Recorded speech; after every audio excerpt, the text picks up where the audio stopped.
Şvetsiya Uyghur Ma'arif Cemiyeti mas'ullaridan Ahmet Tursun qarindoshimizmi Maqsum Hajimning shunaq sabdoshlaridan uzun zaman Maqsum Hajim bilan birga bo'lgan.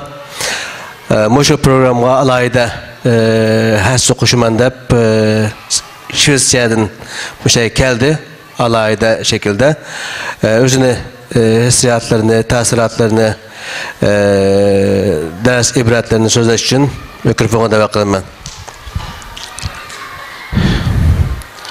Assalomu alaykum va rahmatullohi va barakatuh. Alhamdulillah va salatu vassalamu ala rasulillah. Hürmetlik ustozlar, akalar, inilar, singillar, hemen sizlarga Shvetsiya Uyg'ur Ma'arif Cemiyeti, Teklamakan İslam Medeniyet Merkezi ve Sıtık Boğraxan mesleğinde hizmet kılıvatkan barlık qarindosh ustozlar ve sabdoslar ve şundaqlar Shvetsiyada yaşayotgan 2000'ga yakın Uyg'urlarning salomini olib keldim. Assalomu alaykum.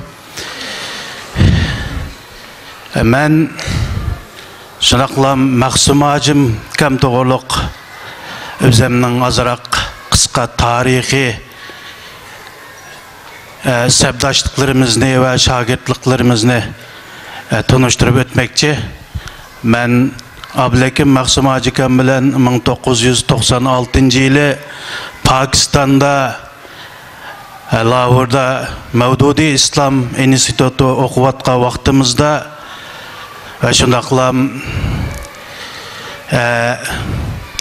Sharqi Turkiston o'quvchilar uyushmasida xizmat qilayotgan vaqtimizda Maqsum Hajim Sharqi Turkiston uyushmasidagi markaziga paydo bo'lib keldi. Bizningki Maqsum Hajim bilan tanishishimiz Hidayatulloh Hajim bilan o'xshash vaqtga to'g'ri keladi. Şu günden başlap kısa müddet Maqsum Hajim bilan sohbetleşiş, tanışış ve nasihatini anlaş fırsatına ega bulduk. Şu yol bilan mana bugunga kadar 22 yil, 23 yil vaqt o'tibdi.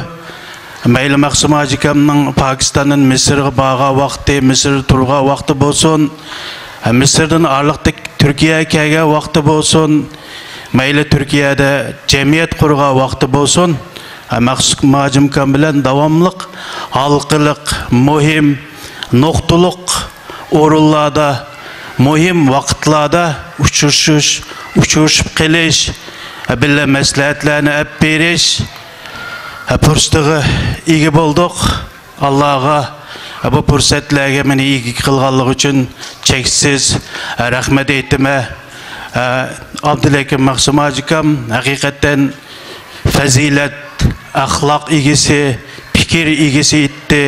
Va shundaqlam bugun bu yerda shundaqlam namunalik oila raisi ekanligini bilib o'tdik. Biz bilmagan ba'zi haqiqatlar bu yerda hadimizningki ağzıdan anladık. Bu yerden mi bizge ibret eliş ve şundaqlam özümüzni, ailemizni qanday muamele qilish, qanday idora qilish to'g'riliq mı bizge bazı nasihatlar o'ttirg'i chiqdi.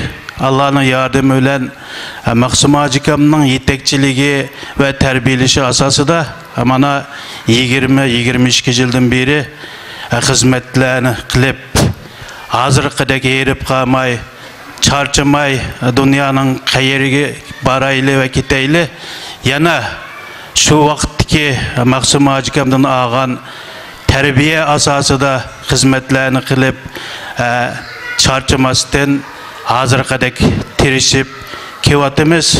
Maqsum Hajimningki hayotidan o'rganadigan, bizlarga ibrat oladigan, savaq aladigan nurg'un taraflari bor. Maqsum Hajim dahi insonti, insonlarni hammaylar degandek bir yerga yig'a oladi, jam qila oladi, har qanday ixtiloflarni hal qila oladi. Maqsum Hajim Her qanday ixtilaflarni hal qila oladi. Maqsim Ajikamga bergan sabrni Allah başqalarga berganmi, bermaganmi bilmayman. Maqsim Ajikam hayotida xizmat qilish bilan birlikda nurg'un musibatlarga inson taqat keltirolmaydigan musibatlarga duch keldi. Allah Maqsim Ajikamni hayotida Xuddi Payg'ambar alayhisolatu vasallamning sahobilarini sinagandek turmularda jafalarni tatgan bo'lsa, erkin dunyoga chiqqandan keyin hech kim tatmagan azoblarni Maqsim Ajikam tatdi. Hamma bilan bola chaqasi, ahli urug' tuqqanlarini chiqqa Taylandga chiqib, Malayziyadan kelgan nurg'un qarindoshlarimiz bo'lsa-mu, Xitoy hukumati Maqsim Ajikamga eng ig'ir inson taqat keltirolmaydigan zarbalarni berdi. Hemen ba'zi o'ylab qolatdim, agar mushu azob, mushu sinoqni boshqa insonlarga bergan bo'lsa, bu insonlar bu iymonida mustahkam turala bo'g'oydimi, turamas bo'g'oydimi deb nechiqitim o'ylab qolgan. Shuning yuzisidan Shvetsiyadan minib təsəlli beriş üçün ayrım kelgan holatlarimiz bo'ldi. Hammalar bilisizlar, 110 aketgan insonlarning ichida Maqsim Ajikamninki o'g'li va kelinlari batdi. Adam bu azobni, bu Xitoyning sağan, bu Maqsim Ajikamga sağan zulmini nurg'un insonlar haqiqatan ko'tarolmaydi.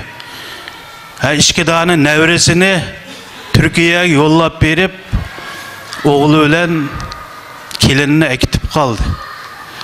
Bu Xitoy meyli vatanda sağan bolsa-mu, yani chet elga chiqib bo'lgandan keyin eng ig'ir Xitoyning zulmini tatqanlarning birisi Ablekim Maqsim Ajikamdi. Allah Maqsim Ajikamning yatgan yerini jannatga qilsin. Xatoliklari bo'lsa kechirgay. Assalamu alaikum wa rahmatullahi wa barakatuh.